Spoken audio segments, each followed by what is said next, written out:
Welcome to the upstreamlife.com. I'm your founder and editor, Vishal Krishna. And by the way, this is my friend, Pavan Sharma. He's a partner at BCL, and BCL and Upstream Life talk a lot about the economy. And today we are finally talking about the budget of the first coalition government in a long time. Right. In the same, almost 10 years now, right? Longer, yes. So what I'm trying to tell you today is this, that the budget is wonderful. I think the finance minister is very progressive. Nirmala Sitharaman wants to talk about a new India, an India that is going to compete in the global economy. We are growing at 8%, but we do have our challenges. And Pawan's going to summarize why we need to look at this budget with the economic survey that's just been released. Go on. Absolutely. So many a time we miss out on the economic survey. It's a fantastic document, gives you an idea what's happening in the country, what happened in the country in the previous year, and sets the expectation for the coming year. So one, of course, not everything is as rosy as it looks. We are growing, yes, but there are certain obstacles on the way. I hope the policies are going to take care of those obstacles, especially when it comes to employment. Three stakeholders. What does it mean for the country? Let's start with the country. What does it mean for the country quickly? So one, good policies around employment that should take care of our very high unemployment rates. Hopefully, our youth should get job and more money in their hands. It should increase consumption, more money to businesses. Hopefully, we should see a spurt in growth. No, taxation hasn't changed much for companies, has it? For companies, not for individuals, but there are some laws which deal with capital gains as well as buyback taxation. These are certain complex laws, not as easy as they seem at the outset. So we need to go deeper. So buyback taxation and new startups. Angel tax is not there, but buyback taxation is on. Yes. And we will try to unbundle that for you in the podcast. What does it mean for the companies as such? We talked about country. What about companies? Companies, at least the government is planning to put more money in their hands through credit. They want to focus on manufacturing. They want to focus on increasing the industrial output. They want to give more money through loans. So there are some new schemes that are being announced. Companies, thankfully, they've not changed the corporate tax rate. So that remains the same. There's some stability. But of course, like you mentioned, angel tax, buyback are two key aspects that they would need to look at. And from the individual side?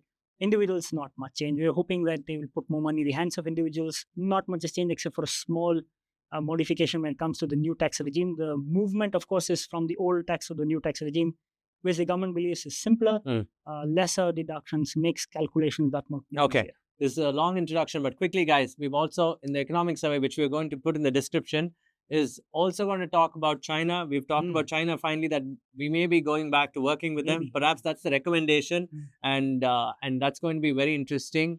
What is also going to be interesting is, for the first time, the economic survey talks about AI and its impact on youth. It talks about smartphones and how toxic they are, and how people should manage that. I don't know why. This is the first time ever an economic survey would probably say this. I think it's the role of a sociologist, but I'm glad you're talking about it. So enjoy this podcast. It's the economic survey and budget together. Please go through the document that we put in and then enjoy the podcast. Hey guys, thank you for joining the podcast. And we are going to review the budget. We had done the interim budget a few months ago. Pavan and I are now going to review the budget. But we cannot do the budget without looking at the economic survey, guys. And Pavan's going to take you through the economic survey. For all you business people, you may wonder why the economic survey is important. It is really important to understand inflation, job growth, and how it's going to impact you. India has done well in many ways, but there are chinks in the armor. But I'll leave it to Pavan. Pavan, let's start. Great budget, as usual. This first coalition government in a long time to deliver a budget, right? It's almost 20 years, actually, to the day. Correct. So go on. What's your thought process in the economic survey, and why should we look at that before looking at the budget? Go on. Sure. First of all, thank you, Vishal. Happy to be back again. Yes. After the interim budget.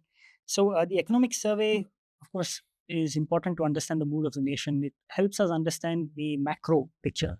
So what I've tried to cover are a few critical aspects. Of course, in macroeconomics, far more detail, maybe we need to spend a little more time. But maybe first point is the India growth story itself. Right? Now, the GDP growth has been fabulous last 2 years. So if you see FY23, it's about 7%, FY24, it's about 8%. And excuse me, I'll be looking at please do look at it. I'll keep that. I mean, it's 8%, and that's wonderful. It is wonderful. Is that real economy growth? That is the real economic growth. Okay. Right. So if you add inflation, which has been low, by the way, close to 3-4%. So the nominal GDP growth will be about 11-12%, which is fantastic. Fantastic. We are the fastest growing amongst the five countries, so to say.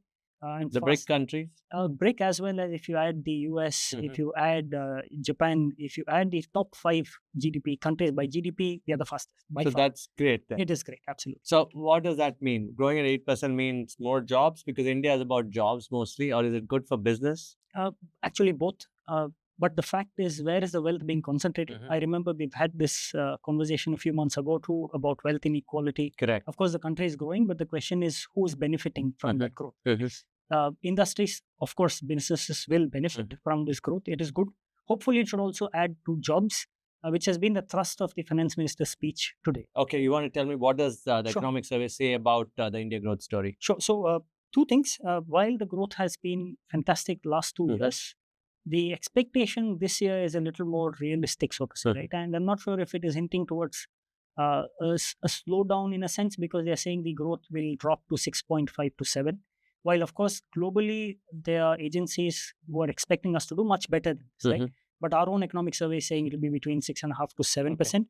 There's also a significant gap between two numbers, which is the GDP and the GVA. So the GDP and GVA, the difference between them is how the tax collection is and how the subsidies work. So because the tax collections have been significantly high, they've been good, the growth has been good. Subsidies have also dropped slightly. You'd see that the GVA number has grown slowly. Now, does the GVA indicate what is the real growth of the country, which is 6% as compared to the GDP growth, which is 8%, right? So Still good. It is still good.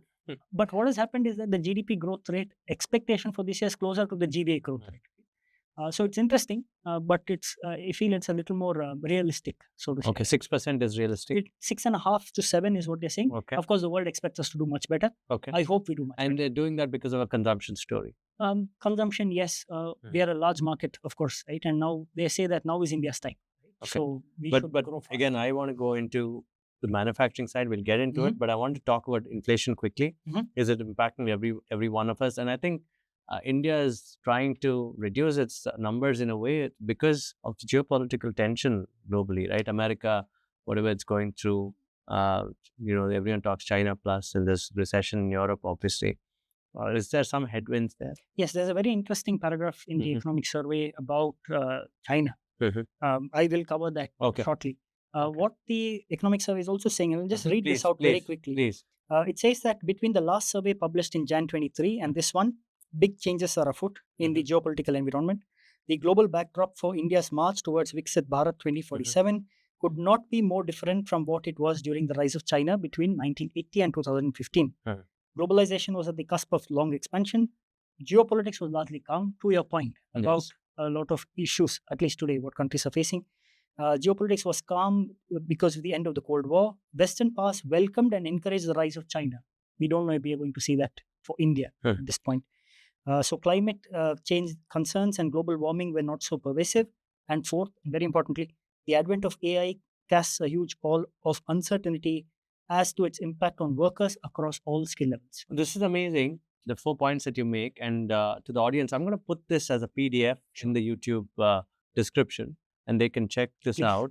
The most interesting aspect here is they have already called, the economic survey is calling as if it's not a reimagination of global, it's like the end of globalization, and we're talking about a new era. Correct. The view is a little more pessimistic, so to say. What they're trying to highlight is that the challenges we'll be facing now and maybe in the years to come are far graver than what we faced in the past. And maybe the advantages that China received, so to say, and the welcome it received from the world, we may not face that. Now, we don't know what the... That's an interesting point, because from 1980 to 2015 is a great expansion period where everybody went, everyone from UK to America, they started investing in other countries, moving the manufacturing there, and that changed China's fortunes. And those are the policies that Deng Xiaoping actually started. Right? He started that. And India has been very accepting of different, because we are such a complex nation. We've been inclusive, and our growth's just about starting. But then when I see this report, you're right, it feels very pessimistic as an Indian. But what are the advantages? Quickly, there's AI that they say that will impact the country maybe globally. They also talk about climate change. Correct. I want you to quickly tell us that if this will impact the nation's growth, because AI is definitely going to reduce jobs, but I have been saying that it will be AI inclusive of people. I've known many American companies in India who use AI for their advantage, of course, to process things faster, but they also have a human verifying what the AI's decision making. Is that the way forward? But does that intrinsically change the job orientation It process does. in India? So let's look at both these points: climate change, Yes. and climate change Quickly, leads yes. to inflation. Oh, the yeah. discussion on Yeah, inflation, food wise. Food, Okay, we'll right. talk about the food is very important. Absolutely. People, food, that means your salaries will reduce. In a sense, because you're spending more on the food. On the food, yes. Yeah. So go on. So on the inflation itself, which is linked to your first point, which is climate change, right? Inflation has been under control. It's about 3%, 3.4%. But the cause of concern is food inflation, which is close to 10%. Food inflation will impact people at the bottom of the pyramid. Right? Shortage of food? Actually, shortage, yes, caused due to climate change, right? So if you see the monsoons, what the survey at least is saying, due to erratic monsoons, there has been a shortfall in supply of vegetables and pulses. So if you see these two, you'd see a spike in the costs, right? Or the contribution to inflation, so to say, the highest when it comes to these two. And of course, it's going to impact the bottom of the pyramid, right? Yes. So the other question is, moving forward, monsoons are going to be erratic. We will see the brunt of climate change. So what happens to food inflation, right? Which is a real cause of concern. Which is going to go up. Inflation's under control. Yes. But food inflation is going to go up. Yes. So now, again, the inequality of income in India and across the world, right? If you see, who is inflation going to impact? So 3-4% inflation will not impact people who are earning well. Food inflation will impact people who are not earning well, yes, right? Because it takes away money from their pocket. And like you mentioned, if it takes away money from your pocket, now your salary is X, most of it goes away into food. So you don't have any money left for consumption or savings, right? So it impacts us in different ways. So food inflation is a cause of concern. So that is the first point. Yes. So also to your point about AI, right? Maybe now is a good time to just look at what the economic survey has said about AI itself.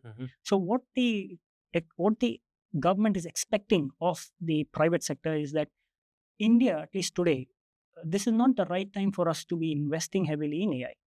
Of course, the industry is not going to sit quiet, and because it's also a matter about competition, right? And cost cutting, saving, profit. Naturally, right? So it's natural. Exactly. So while the government expects, and the government is also right in its space to say that India is not positioned to absorb AI like other countries, right? So do we need a different strategy? So like you mentioned, maybe AI with people would be the way to go for India. But the question is, technology is beyond regulations, so to say, right? Expectations. It will take its own course.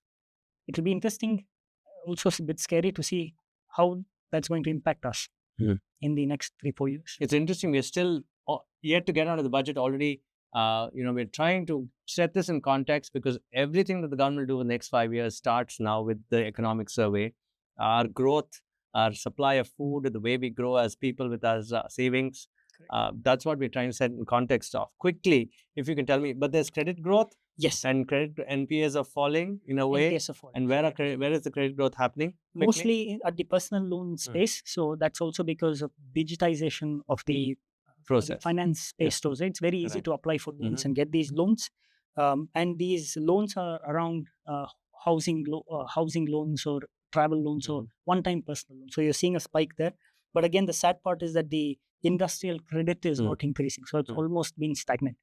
We are back to 2022 levels, so to say, right? So that is a cause. But you're also saying lack of employment and increase in personal loans could create trouble later. Yes. So let us quickly touch upon that point. Right? Please. Now, if you see the NPA graph, it rose in 2017 and then has been steadily falling. So that is good. But what we are seeing now is an increase in personal loans. Personal loans, of course, if the individual is unable to repay because of high food inflation, there's less money left to repay the loan. It could lead to a situation where you're unable to repay these loans, right? So then would NPS rise is the question. Right? It is possible. So the government, and so not the government, the RBI specifically is creating provisions around the personal loan space. So what they want to do is they want to increase the risk factors when it comes to personal loans. So which means banks will have to lock up a little more capital for loans that they give out in this because it's riskier. Right, so we'll have to see how this plays out in the coming years. Earlier, when we did the interim budget review, and we also looked at the Indian economy at the time, we discussed that there were 92 million Indians who could be probably earning 12 lakhs per annum, right? And in that, it's interesting that because everyone's now saying, hey, India's stock markets are soaring with some small corrections here and there, right? But you're saying it's still small compared to what could be investing. I mean, you're saying now it's funny. Now people are going to have food inflation is going to eat into that, right? And that means money can't be invested in the stock market, or you won't have new people coming in, right? Would that be right? Yes. So Accurate? now I think Savings and stock investments? markets, yeah, that's a good point to go into savings and investment. It's quite complex, like you rightly mentioned. So we are seeing two things. We are seeing a lot more Indians investing in the stock market. Now that's become the first choice, also because we are a younger population and investing has become easier with apps. So naturally, money is going to flow into the stock market. With that, what is happening is that the flow of money into banks, which were the traditional saving options, as a savings that goes has to apps. dropped, right? So banks are not getting as much money from individuals as they used to. So what banks have started doing to attract investments in the form of deposits, they have increased the interest that you would get on deposits. So which means the cost to the bank has increased. And what they call is, they call the NIM, right, which is the net interest margin, that has started dropping, which means the cost to the bank is increasing. But still, people prefer the stock market. So that is point number one. Second thing is, if you see the amount of money that is flowing into the stock market, it's just crazy. It's about 20,000 crores that's flowing just into mutual fund SIPs on a monthly basis. Now that has different implications. The first implication is, because there's so much money flowing into the stock markets, you have a fewer set of companies. You don't have a lot of listed companies. Because you have a fewer set of companies, there's a lot more money that is chasing fewer companies. Absolutely. So valuations are going to go up. Absolutely. And it's so true, because our pool of companies in the stock market, very few, right? Compared to China. Maybe, yeah. Compared to other countries, we have a smaller pool of companies. So there are two things that are happening, right? One, valuations are going up. So you would see two things. PE of India is 24, average PE. US is 25, China is 9. Okay. There's another barometer, which is market capital to GDP ratio. It is 124 in India, basically 1.24 times of our GDP is our market capitalization. China, on the other hand, is 60%, right? So it may not make a lot of sense to compare this, but if you compare it with countries over a period of time, it may give you an idea about the valuations. Because so we'll be expensive in the long run. We are very expensive already. So you have some companies in India whose PE is 100. Then you know what it's going to do? It's also going to affect I'm going to correlate this to the salaries, because then they feel that India is expensive. Also, valuation, right? I mean, stock markets, investments are high, and therefore it could trickle down to saying India is an expensive country to invest in. It is an expensive country to invest in, for sure, right? So the valuations are off the roof. Now the question is, will this lead to a bubble? That's we don't know, point, right? Yeah. People have been saying there'll be recession, but that's not happening. What's your reading? Will that happen, or will? I hope it doesn't happen. We're not advisors here. We got to be careful. Yes. What's your gut feeling? I feel that India has a lot to offer. More companies should go into the stock markets. That means we need to prepare. That's good for BCL, your company. Prepare these companies to get there. Secondly, it's good for these entrepreneurs to think of India as a valued country, right? Just this afternoon, I was talking to an entrepreneur who believes that the entire marketing process could be shifted from other parts of the world to India. So it's interesting that while the world looks at India, there's geopolitical tension, but they see India as a special place where there's a lot of knowledge that can be used. And I don't know whether we'll still be a services economy. I still haven't gotten to make in India at this point of time. And you were also saying that Make in India is also going to have a tough time at this. It is already having a tough Why? time. Yeah. So it has not given the results that we expected it to. Why? Right? Why? In what sense? So a lot of things have to be done for us to get manufacturing right. Now, if you're going to say Make in India, people are not just going to come overnight and invest into India. You need a change in land reforms. You need a change in the licensing reforms. You need to make it easier for people to come in, as well as you need to give them an easier exit. So we have to understand land reforms, licensing reforms have to happen. Absolutely. Labor laws need to change. Yes. Companies over 100 employees are subject to very stringent labor laws. Now, labor so stringent that you cannot remove employees without taking permission of the government. So, which country is that true? It is true. Is that the reason why a lot of us are on contract, so that exactly? So that is also one of the reasons. So you can't have full-time employees, but they're on contract. Exactly, which is why large companies prefer getting into contracts on a professional basis or short-term contracts, so that the exit is easier. So we need to make a lot of change, and it is going to take time. To be honest, I don't know when that will happen. I hope it happens sooner than later. Okay, I think talking about employment is very important now. You say that you've looked at the economic survey, it has a serious concern. Why? unemployment rates are very high. Which is what the government focused on in the budget. Exactly, which is good. It is very heartening to hear the finance minister speak about this in the opening paragraph. This is news to me that 60% of our workforce is self-employed. Is this because of farmers also, or just tell me, is it only in the services side? I think all put together. Okay, 60% of our workforce is self-employed. Exactly. Only 20%. And this is from the economic survey. Yeah, only 20% earn regular wages. Yes. So it's a huge number. It's funny because while they're self-employed, it'll be single men or women. Yes, correct. It's interesting, right? It's not adding any value in terms of job growth, maybe. Correct. So possibly their sphere of influence when it comes to employment may be very low, and they may be fending for themselves and not adding to the employment. You're right. And EPFO has dropped, which is an important number to look at. Yeah, why has it dropped? An important number from... That means there's more individual entrepreneurs. Possibly, but it's an important number from the formal sector. Right? Yeah. So if you see the number of people who are getting added to the formal economy, 2019, the number was 1.4 crore individuals being added to EPFO. 2024, it's about 1 crore.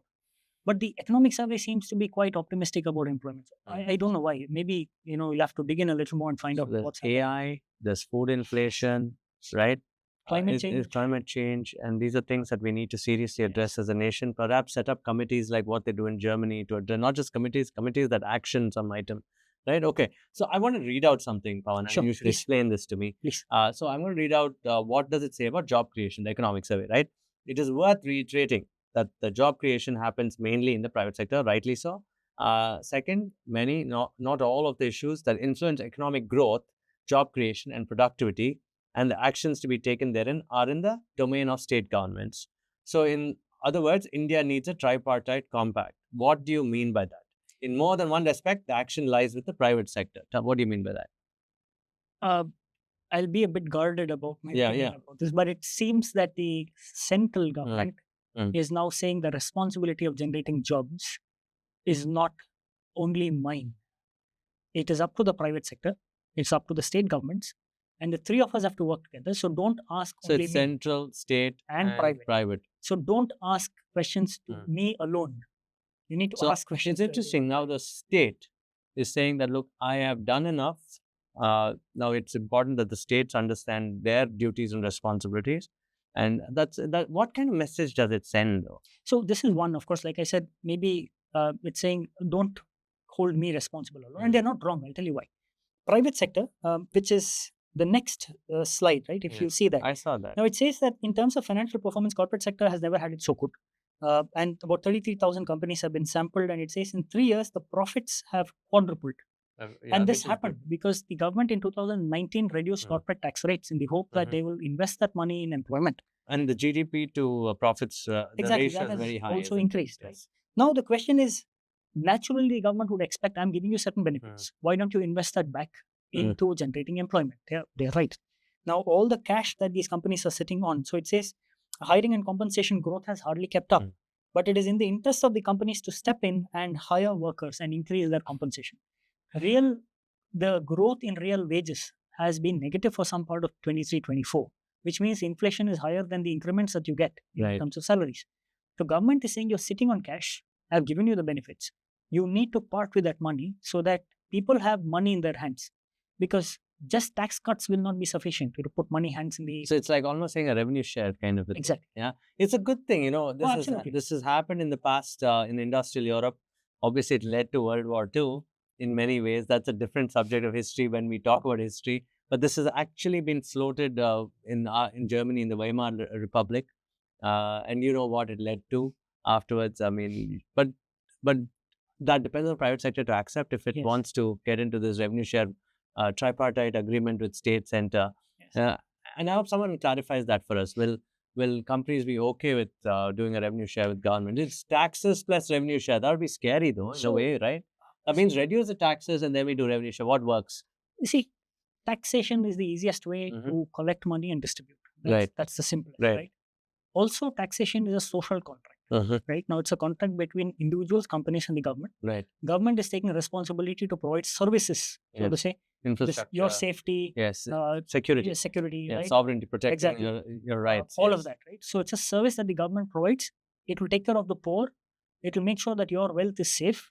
provided you pay me the tax. Which is good. Then that means we're looking at a progressive state today. I mean, we're saying, okay, let's be this works if there's transparency and accountability. And I wish we could get there and that all three parties agree to talk to each other, right? That is what you're saying, right? Actually, a step further, because if you look at it from a point of view of the service recipient, which is individuals and companies, if you look at a broken infrastructure, if you're looking at not much wealth being created and not much demand for products. Now, the question that, of course, you and I will ask you, why am I paying taxes? Right? If I have terrible roads, if I don't have the infrastructure, if I don't have the social security, exactly, why should I pay taxes? There is a social contract. So is it broken?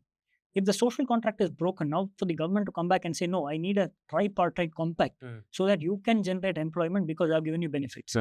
It seems a little strange. So why don't you just take away the benefits? Increase the tax rate, you have more money in your hand, distribute it. Right? Now, one, you reduce corporate tax rates. Yeah, and if then you want to do a revenue share. Exactly, right? If you want to increase the tax rates, put more money in your hand, distribute it the way you want. The old method. Yeah, but to expect companies, and companies naturally will look for profits. Yeah. Their responsibilities to the shareholders, right? First, maybe then to the nation. Practically, if you're looking at a capitalistic mindset, right? Why would they do all of that money? Absolutely. Let me read out what the economic survey says quickly.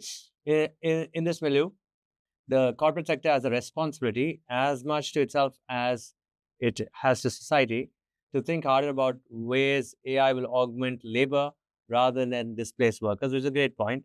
Hiring in the IT sector has slowed significantly in the last 2 years. That's true too. Yes. In any case, deploying capital-intensive and energy-intensive AI is probably one of the last things a growing lower middle-income economy needs. What do they mean by that? They are saying you need to give jobs even in the tech sector. Don't use AI to bring because down it will suck our energy as well. Because energy, compute for AI is so much. Right? We cannot afford that. We are also looking at the, say, for example, the Paris Accord, right? And the understanding between countries, you're going to cut down your emissions. So one, we can't afford energy-intensive solutions of this nature. It may put more money in the company. Second, we have a huge demographic to take care of, the young population. Give them jobs. Now, while this is good on paper, the question is it right to expect this of companies? Because if you tell them don't use AI, India is not the right place to be doing so. They will be eaten up by larger companies outside of India. Absolutely. That's true. So that's a thing to ponder. Exactly. Pavan. Right? Is it easier for you to increase the tax rate? Can you say companies earning more than 10,000 crore, 20,000 crore? Give some number. Right? MSMEs, they are classifying them as 400 crores. Give some number that is way off the charts and say I'll levy a surcharge. You pay me the tax and I will take care of it. Right? Is this a right expectation? I don't know. Because, again, they say, can the farm sector be the savior?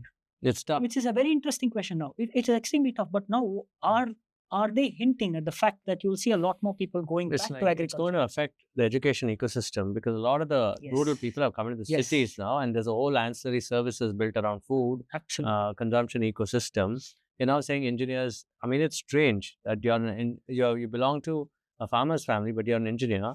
You come into the city now, they're saying that in a few years' time, maybe AI is going to replace many things, but can you go back to farming? Exactly. If they do it, I mean, I don't know, if they do it without any chaos, then it works beautifully because there's somebody growing food and giving food. No, there's a challenge. But what's the challenge? The challenge, there are a couple of challenges there. One is the average land holding in India is very low. Yes, it's dropped. Yes. It's about 1.5, 1.6 hectares. Yes. Or less maybe than closer that. to 2. Yes. But yeah, it is dropped. I think I don't know how it has dropped. I think it's gone into guntas or something now. Second, yield is very low. Yes. Which means that the farmer is able to produce sufficient food for his family. Nothing more. And it's true because, when you talk to all the agri-tech companies and the companies in the agri consumption space, right? They say that the soil in India is really corrupted because of all the chemicals used. And without these chemicals, the soil is not, I mean, you can't grow anything. To get back to, again, in the small farms, productivity would drop because you still have to buy chemicals from somebody. Yes. You still have to buy, fertilizers. You have to buy all kinds of inputs from all these large companies still. And they don't come cheap. They don't come cheap. Of course, there's another angle to this, Vishal. Now, when they are saying that a return to roots, as it were, in terms of farming practices can generate higher value addition. But it is very strange that in the same document, just a page above, they are also referring to climate change. They are saying because of climate change, you have erratic weather patterns, and because of that, agriculture is affected, inflation goes up. Yeah. So are you sending the youth back to agriculture into a space? Well, at least that seems to be the message in the economic I survey. don't know how to tie these two So things. I hope the economic office and the government of India are talking to each other, with the finance ministry as well, and the I'm trade. sure they And are. I mean, I'm sure they they must be, right?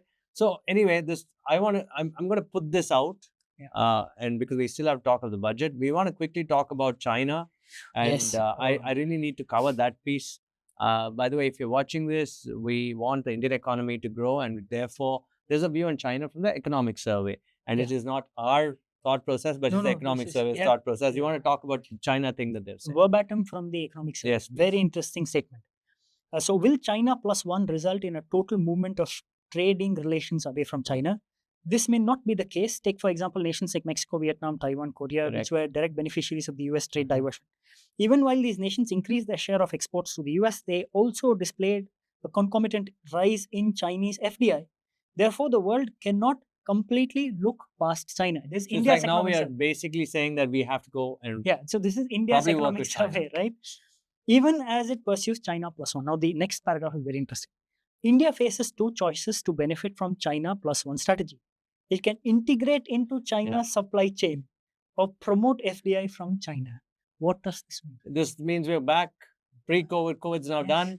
We're back in the world's economy, so we've got to work with China in any which way we can. So, does that mean Chinese money coming in again? I don't know. Because the finance minister also said she's going to look at FDI and ODI guidelines and revisit them in the budget speech. So it's in the budget speech. It's in the budget speech. We'll talk about the budget in a bit. I just want to make one point. Quickly. Just one quick point. It's a very strange and funny point that they make about health and living. And this is what the exact words are. The private sector's contribution to the toxic mix of habits is substantial. What's the toxic habits? Mix? Social media, screen time, sedentary habits, unhealthy food. They're blaming that on the private sector. So they say the India's working age population to be gainfully employed, they need skills and good health. Social media, screen time, unhealthy food are a lethal mix and can undermine public health and productivity and diminish India's economic potential. And the private sector has to do something about it. So is it why, I mean, it's funny now, while nations in Europe and US are now saying that we need to have a policy around the sedentary lifestyle on social media, I don't think companies will care about it. They can't stop people from switching off their phones. And it is going to be so funny. This toxic relationship, it's good. Perhaps somebody pick off this podcast and start creating memes, right? It's funny. But maybe all have children. I mean, all of us do. And all of us see these things, these phones in children's hands. I'm using it for work, but it is true. No, but what can the private sector do about it, right? They can't do anything. So they're saying, go back to India's traditional lifestyle, food and recipes that have shown to live a healthy and harmony. Like, what does the private sector have to do with this? You can't do anything. So it's funny. It's like, let me say, let's put it this way, that it's like a worried aunts, uncles, mothers, fathers put this out there, saying that, somebody do something, or they're crying out loud. And I think all of us have that problem, but perhaps there needs to be a policy around a reminder, maybe a series where you say that don't, but it's so funny because you even to spread information, you need to. Exactly. All right, man, it is toxic. The world is toxic with the mobile phone. The economic survey says, I think this is the first time in the history of any survey, economic survey to beat, right? They've included, these devices as being toxic. And I wish parents and companies all the best in sorting that out, because that's what I think our policymakers have thrown their hands up saying, we need to have a gainful life. Let's see what happens. Sure. Again, this is, like I said, we are reviewing the economic survey, and now we're going to get in the budget quickly. So what is the fiscal position of the nation quickly? And then I will introduce the budget analysis. Sure. So revenues, we are looking at tax collections and tax, as you all know, there are two parts, direct and indirect tax. Direct tax is the income tax we all pay, companies pay. So the direct tax collection is expected to be 21 trillion rupees. Indirect tax is 10.6 trillion rupees. Trillion rupees is basically lakh crore. So 10.6 lakh crore. And after the money shared with the states, the money left with the government is about 26 trillion. There's non-tax revenue, which includes the massive dividend that the RBI had given, right? 26 trillion would be X billion. What would be? In $1 billion? Yeah. Divided by 83. Yeah. That's 8.3 basically, because you have this million conversion. Correct. Right? You have the non-tax revenue, which is 5.5. and total tax collection, total tax, non-tax is 31 lakh crore rupees, right? Yeah. And now, what's also interesting is that in these numbers, you see that the taxation from individuals Sure. is more than the tax from companies.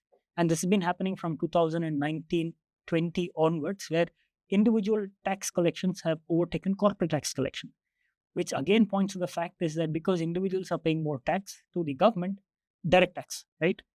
Where does your focus lie as the government, right? Should you focus on creating better infrastructure, better social security, Which we an both think, architecture right? for individuals because they are contributing more to their taxes, right? Second, despite all of these numbers, only 2% of adult population is paying income tax. Of course, everybody is paying GST because GST is a consumption-based tax. And taxation, like I mentioned, is a social contract. Now, if you add up SGST to the mix, right, with the CGST, SGST, the total of that and the net collection of the direct taxes are almost the same, which means people, irrespective of their income, are paying GST. They're paying taxes. So it's only fair for them to demand a better life, from the government. Secondly, expenditure. So if you look at the expenditure budget, it's about 48 trillion rupees, 48 lakh crore. Of that, capital investment is 11 trillion. That is almost 23% of the outlay, which is fantastic. Interest cost is again about 11.62 trillion. This is interest that we pay on our loans. Subsidies is about 3.8 trillion. Even today, 80 crore Indians are receiving benefits under the Garib Kalyan Anna Yojana, which is the subsidy, food subsidy. 80 crore, which is an unbelievable number, right? 60% of our population. There has been an 80 increase. crores, 800 million. Yeah, it's a massive number. They are still receiving food subsidy benefits. The question is why? If you're saying that India is earning enough, we have enough wealth, people are happy, then why are they still dependent Now, on I'm going to correlate this to our earlier podcast. Only 92 million Indians earn 12 lakhs, right? Yeah, it's 90% of them are earning less than a lakh a month. It is massive. Close to 50% of them are earning 200 rupees a day. So not everything is what is being projected, right? There has been an increased outlay towards education, which is great, which is in line with the government's plan of skilling the youth. 15% increased outlay, 12% increased outlay towards health, 7% in agri, and 11% in rural development. There has been a stagnation as far as defense is concerned. There has been no increased investment in defense, which is a bit worrisome given what was happening in Kashmir. The finance ministry's budget has grown by 3x. And this is maybe alluding to the finance minister's point that she wants to increase the workforce so that the litigations come down, right? So on one hand, you have revenues of 31 trillion. On expenditure, you have 48 trillion. The deficit is 17 trillion, which is basically a fiscal deficit. What's a fiscal deficit as a percentage of GDP? It's 4.9%. Controlled. But they expect it to drop to 4.5, which is good. Right? It would certainly go down as we progress. What's the worst case scenario of fiscal deficit? What number is a negative? I think during COVID, we were upwards of 5.5. No option there because you had to subvent in where you went. Right? And also, the question is, there's an argument whether fiscal deficit is a bad thing. If you see our fiscal deficit, 65% of the fiscal deficit is going to capital investment, which is not a bad thing, right? Because you're creating wealth for the future. At least that's the expectation. As far as debt is concerned, which is basically how the fiscal deficit is managed, it is through loans. Now, 10% of that is external, 90% of that is internal, which is again good, right? So you're not dependent heavily on foreign debt, which was a crisis that we had faced during the 80s and 90s, right? Which led to the 91 reforms. So broadly, these are the numbers. So 31 is the net revenue, 31 trillion rupees. 48 is the expenditure. 17 is the fiscal deficit. It's funny, EPFO has dropped, right? Fiscal deficit is a function of the industry and what we produce, the goods we produce, right? And the revenue that we generate and the taxes thereon, right?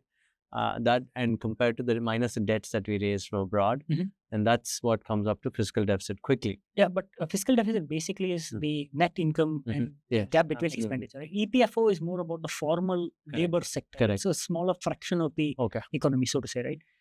So now, of course, these are the employees who would ultimately be paying income tax, GST, so on and so forth, and that adds to your revenues. But fiscal deficit is the difference between your revenues and expenditure. We don't call it revenues because it's government, so we call it receipts, right? It's the difference between receipts and expenditure. The excess of expenditure or receipts is what your fiscal deficit. So basically, we are spending more than what we are earning. It's typical of any country, right? Any growing country or even advanced countries are spending more than what they collect. It's all funded through debt. And as long as you have a good debt market, a good bond market, which is regulated, which thankfully we have now, shouldn't be a cause of concern. In the revenue receipts, right? We don't take tax collection from individuals as part of this? Yes, absolutely. So that's what I'm saying. When the EPFO is dropped, Mhm. then these people may not be paying higher taxes. Yeah, but right? EPFO is just one small part of it. So it says it doesn't have an impact on a larger So, scale. for right? I just example, wanted to clarify that. So the other number we have is 60% of the workforce is self-employed. Yes. That number.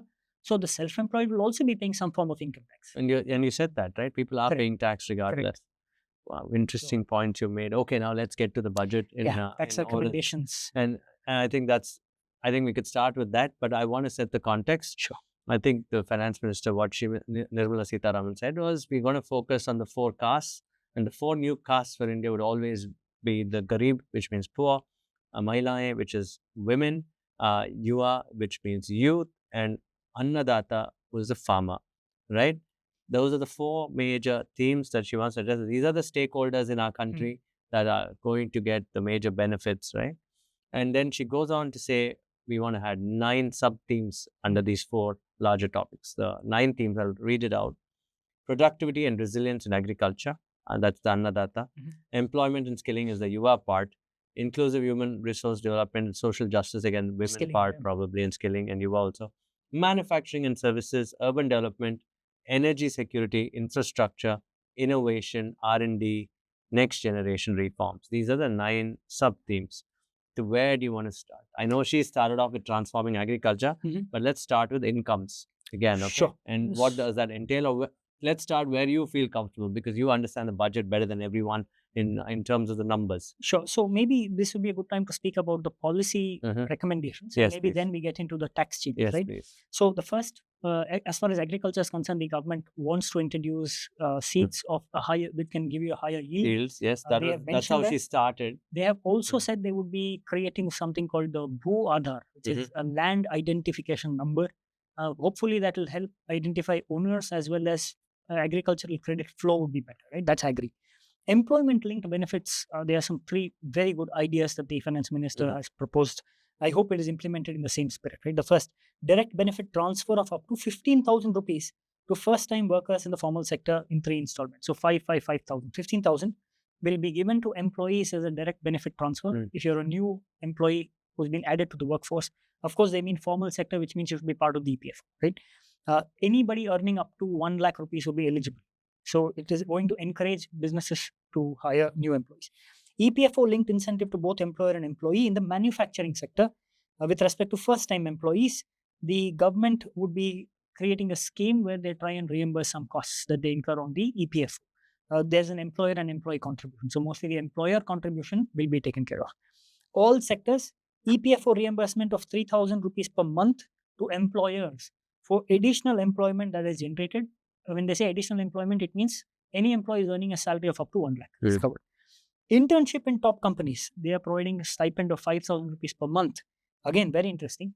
They expect the corporate to bear 10% of this cost, but that will go out of their CSR contributions. Correct. Right? So it's a very interesting proposal. And of course, with that, we have skilling, which is the third point that you mentioned, the third theme, so to say. The government expects to skill about 20 lakh youth over the next 5 years. I mean, new schools will come up. Maybe ITIs will come up. They will come up for sure. They'll be revived rather. Yes, you're right. That is the plan. They want to revive these institutions. They're also coming up with a model skill loan scheme. They also want to give financial support by way of e-vouchers, and this is mostly an interest subvention on education loans. So on the fourth theme that you mentioned, the benefits to the industry, basically benefits to MSME specifically, they're creating a self-financing guarantee fund, which is about 100 crore for the purchase of machinery. There's a certain fee that you need to pay for the benefit that you get. And that'll be administered to banks, of course. Possibly, yes. It will be routed through banks. New credit assessment model by public sector banks is based on scoring of digital footprint, which is very interesting. So today you rely on the credit ratings by third-party agencies. Government is saying, in addition to that, why don't you create something of your own? But don't just rely on the turnover. Rely also on the digital footprint that they're creating, which is very interesting. What do they mean by digital? Maybe the followers that you may have, the customer base that you may have. For a company? Yeah, possibly because what is the customer base that you have and what is the value of your brand? If that can be brought into credit assessments, it'll be very interesting. For a consumer company, it works. Yes. Right? Not for a B2B. But then there will be more narratives coming in and they'll buy followers. So, of course, yeah. So you understand where I'm going, right? Okay, let's not get in there. Okay, sure. Go on. What else? Unlocking the working capital. So we have the Threads platform where basically receivables can be Trades unblocked. platform, yeah. Yeah, and what they're saying is they've Is that a reduced government platform? government platform. So they've reduced the entry level from 500 crore to 250 crores. So smaller businesses would certainly be eligible. There are certain other schemes which go to the other themes that you mentioned. One, as far as urban development, rural development is concerned, they've extended the Prime Minister Awas Yojana. They want to create 3 crore new houses. They have created something called or they've at least spoken about something called the India Carbon Market. Very interesting to see what it means. They want to do an energy audit of MSMEs. The government is going to sponsor some of it. They want to do an energy audit and they want to propose a shift to cleaner energy. There's also in a country that relies heavily on coal production. Correct. We do solar is what, about 25%? It's not so much. Coal is still 60-70. Solar and renewable energy maybe still a very small fraction. What about 15 to 25%? Yeah, Wow, that's still small. Right? Startups, no angel tax.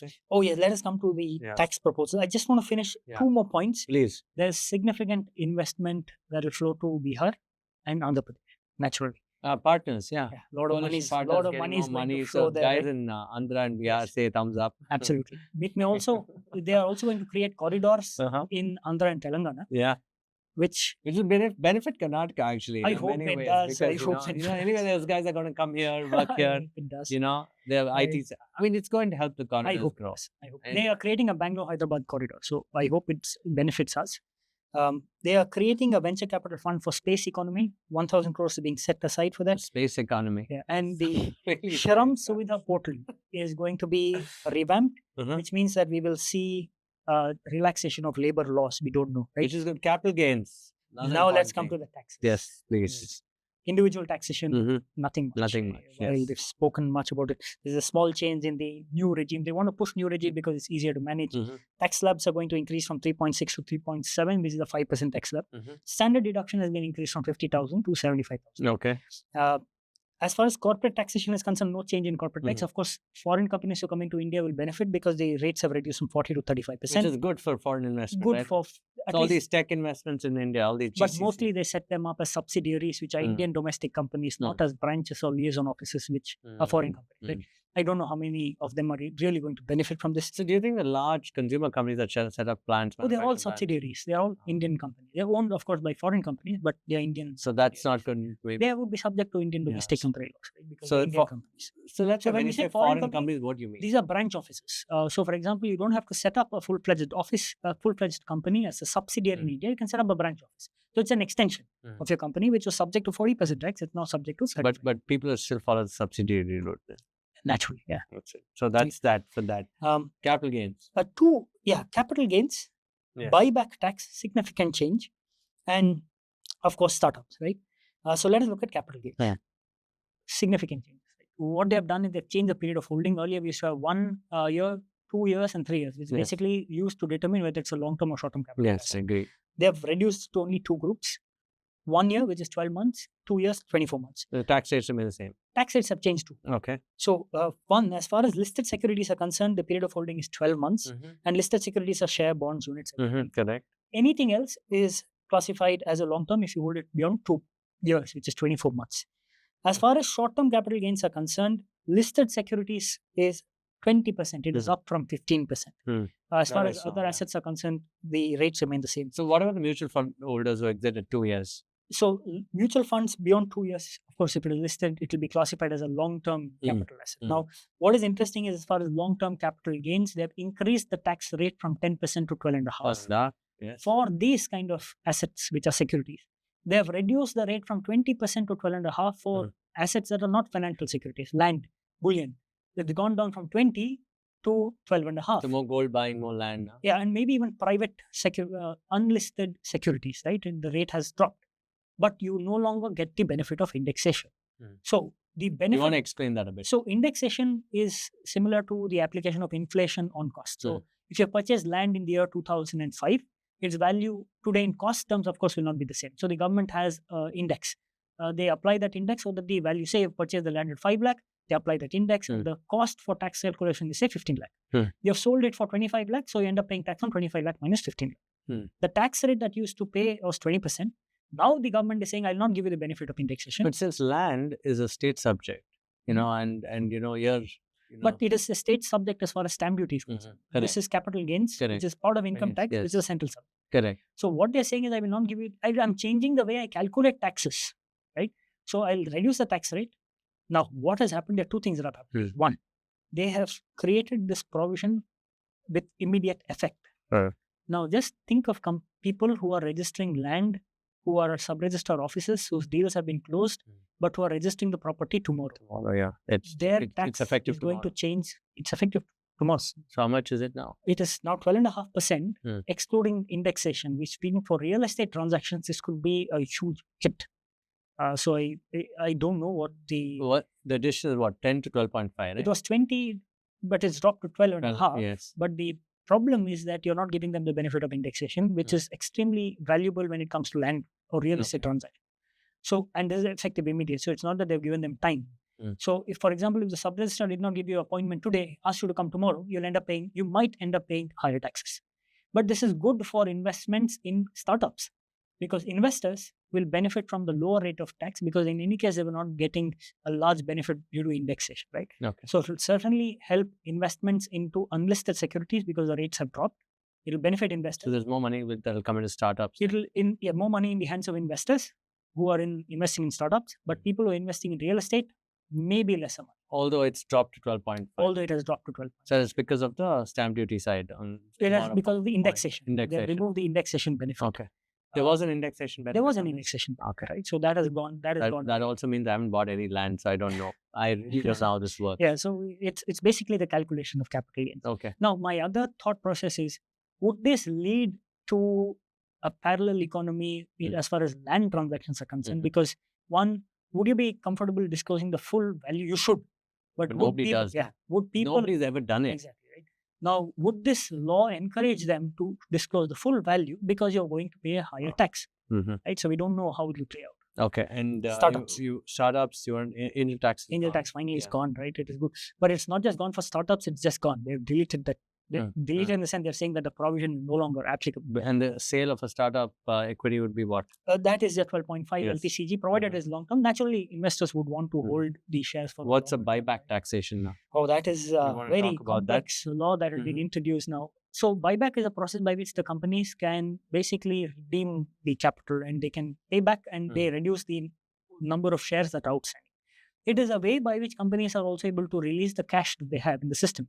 So earlier they used to pay dividends, release the cash, but dividends was taxed in the hands of the individual. Correct. That's the shareholder. Yes. I'll not say individual, in the hands of the shareholder. But you had the option of buyback still, because the income tax law said you pay 20% tax on the delta. Basically, whatever price you offer at the buyback minus the cost of investment, 20% company pays, exempt in the hands of the shareholder. Okay. Now, these laws have been aligned to. That's computed as an income tax only. It is computed as income tax. It is paid by the company. But now they have brought this provision in line with dividend. And it's very strange. So what they are saying is that any buyback consideration you receive will be treated as dividend. The shareholder pays tax in the shareholder's hands. Yes. But the cost of investment would be treated as a capital loss. Capital loss has a lot of restrictions on how it can be offset. So which means every time you get any money for buyback, say you've got 100 rupees from buyback, you say you're the highest tax slab, right? 30% of it goes straight. Though you had invested 100 rupees in the share. So as an investor, just imagine this case, right? You've invested X, or say 100 rupees to buy the share. Now those shares are being bought back. You're effectively going to get 70, because they're saying 30 will be capital loss and you offset it based on capital loss rules. But what if there's a valuation gain? It doesn't matter. The valuation gain would, of course, mean you will end up paying more taxes. That's because that's dividend in your hands, right? That's the LTC. Yeah. So what they're doing is they're ignoring the cost base at which you had originally come in. See, the concept of buyback is that there's a price today, there was a price in the past when you had come in. The difference is your profit. Yes. So you should tax the profit. But they're saying, I'll not tax the profit. I will tax whatever money you get. And I will consider the cost of investment as a capital loss, which is very strange. So I don't know. I'm guessing quite a few people will go. Why did they? Okay. Rather than saying they've abolished angel tax, but why should they complicate it with this? I don't know. So they just had to complicate it. I don't know. That's interesting. Okay, fine. Right, But the startups have to be aware that if you're a startup investor today, there is something called the buyback taxation. Correct. And this buyback taxation, you want to reiterate once more, Yeah, so there are three things that have happened in the startup world. Yes. Angel tax is out. Done. Yes. Investors will benefit from a lower capital gains tax Correct. rate. That's nice. That's welcome. Restructuring the cap tables of startups is going to get tricky because of the new buyback tax. It will not be as easy as earlier. So there will be a tax that the shareholder will have to pay, and it's going to change the dynamics of restructuring completely. So three things that startups will have. So buyback taxation is nothing but? It is buyback tax that's shifted from companies to individuals or shareholders. I beg your pardon again, shareholders. So if I buy back your as a shareholder, I buy back something from you. Let's take the case of a company, right? A company has, say, 10 shareholders. Yes. And so those 10 shareholders collectively own, say, 1,000 shares. Yes. Right? So now what the buyback law in Companies Act allows you to do is your outstanding number of shares is 1,000. I can proportionately bring it down to, say, 750 by buying back those 250. Buying back, think of it as cancellation. Correct. I cancel those 250. I buy back as an entrepreneur. I buy back. Not the entrepreneur. It's the company. So the company as a company. Okay, not as an individual, but as a company buys it back. Okay, fine. So the company buys back. It cancels those shares, and it pays you money because it's cancelling those shares. Right? The money that you get earlier was taxable in the hands of the company. Company would pay tax. Money that you would get was tax free. Now the tax incidence is shifted to you. You pay the tax when you receive the money, but you're as a shareholder. But you will pay tax on the full amount that you receive, irrespective of the price at which you had invested in the company, which is very strange. Because earlier the company would pay tax on the delta, on the earlier price and the current price. Now it's not that. You're paying full tax on the buyback price. Yeah, which is crazy. Okay, great, man. I mean, then that I think will create some debate by tomorrow for sure. Right, and everything else we've covered. I think last benefits to point MSMEs is there. Certain other tax changes very quickly. TDS rates have been modified. You need to look at that list. It's fairly simple. Equalization levy there was an equalization levy of 2%. Now that has been abolished. 6% equalization levy continues. TCS now will be considered in the calculation of TDS of salaried employees. Very useful when you look at purchases by these individuals and also foreign remittances. There was a TCS they used to pay. They'll get that credit. They are introducing a TCS on luxury goods, which is any product that you buy of value more than 10 lakh. Vivad Se Vishwas was a scheme that was introduced in 2020 to reduce litigation. They brought it back. Hopefully, it will reduce litigation again. STT on F&O transactions have been increased. And finally, the income tax law itself will be up for review over the next 6 months.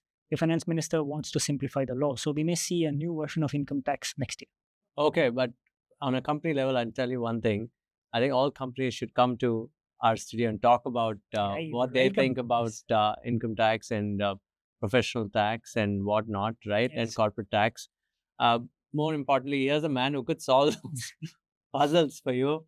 For me, definitely the buyback taxation, is something that I didn't calculate. I didn't do any calculations. I thought buyback was a great thing. You just pay the LTCG and move on. But now it seems to have been complicated. While I want to surmise this conversation that India's been a fabulous economic growth story over the last 20 years, right? Or say from even 98 to what we are, 91 to all the way to now. It's been great, stable governments. I think the growth of individual dreams through entrepreneurship or a group of individuals has become real. There is suddenly, for the first time, the economic survey puts in this whole fact that all is not nice in the world. You have to watch out. It also sets the context to the budget, because you would want to know that while India is growing, you'll have to manage your food inflation, and the government wants to address it, and therefore it is going to focus on the farmer. It is saying it will help people reskill themselves so that they get jobs. Yes. But it's funny that the economic survey says that there's a lot of people watching smartphones and other devices. They'll be watching, and they're left to their devices, and therefore they're going to be really ungainly to the economy and the nation at large. And the other funny thing is the economic, not funny, but maybe it's a good thing. They said we may work with China. It's very funny, but they are going to perhaps. Yes. And even the finance minister has alluded to something of that sort. In all, I think, how do you rate the budget? I mean, the budget, I would say it's always a 6 or 7, simply because it is talking about youth and we need to reskill the youth. I would say it's 6 or 7, but what would you rate it to be? Because you would understand the larger economics better. Yeah, but similar, because of course the aspirations of the youth, at least the employment, has been addressed in this budget. It was not so till date. but they are looking to benefit these individuals, people looking for jobs, which is definitely a good thing. And they're doing something, which is good. Yeah. But of course, like you mentioned, there are certain very funny policies or statements that are also being made. They are also trying to be a little more realistic. I'll not say pessimistic, but maybe they're trying to be a little more realistic. Don't get caught up with the exuberance. Everything's fine if you're moving forward. Be a little more realistic. So it's interesting. So there's a tripartite agreement or so-called social contract they've called for that it is not just the duty of the state or the center anymore, the duty of the state government and the private sector to solve a lot of problems. Yes. It's interesting. They've talked about climate change. Yes. It's interesting. They brought in AI, like I said earlier. These are very dangerous, special, also in many ways chaotic times, but I hope we're inclusive of people. I hope as people we come together. I hope this podcast has helped you. I'm going to create descriptions. If you've gone this far, then you don't need descriptions, but there are descriptions. And tell us what you think. And Pavan and I are going to, make sure that most of the economy is, simplified. We're going to be doing more of this. Yes, That's an announcement. Absolutely. So thank you very much, ladies and gentlemen. And stay safe. Don't be worried about AI. Thank you so much.